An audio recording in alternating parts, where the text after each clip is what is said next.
Taiwan's main opposition Kuomintang Party, which traditionally favors close ties with China, on Saturday voted in as its new leader a rising star lawmaker, who promptly promised to lead a reform effort following a trouncing in an election in January. Johnny Chiang, 48, a lawmaker from Taiwan's second-largest city Taichung, won election as new party chairman over one-time Taipei Mayor Hao Long-bin, 67, the son of a former premier and general during Taiwan's authoritarian era. Driven out of China in 1949 after losing a civil war, the Kuomintang soundly lost both the presidential and parliamentary elections to the Democratic Progressive Party (DPP), whose promises to stand up to China's threats contrasted with its own platform to be more conciliatory toward Beijing. Since then, the Kuomintang, which ruled all of China until forced to flee to Taiwan, has been trying to reinvent itself and rethink its unpopular China policy.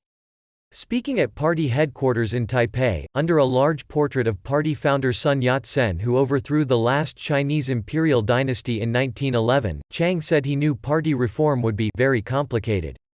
"I have confidence there can be step-by-step reform of the Kuomintang," he said. "I believe that the Kuomintang after reform will make you feel proud again." Chiang, who formally takes up his new position on Monday, did not offer any details as to what reforms he will seek, though he has promised to redesign the party. Post-election, the Kuomintang has been riven by disagreement over what its policy toward China should be. There have been suggestions that it drop the China reference in its name, which translates literally as Chinese Nationalist Party, though for now that looks unlikely. China claims Taiwan as its sacred territory, to be taken by force if needed. President Tsai Ing-wen won re-election by a landslide by positioning Taiwan as an independent country defending its democratic system against autocratic China.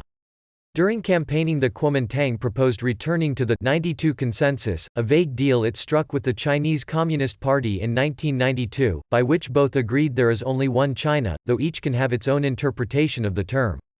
The DPP used that proposal to drive home a message that the Kuomintang wanted to sell out the island to the Communist Party.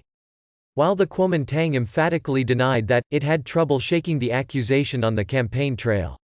Beijing insists the 92 Consensus must be the basis for any talks with Taipei.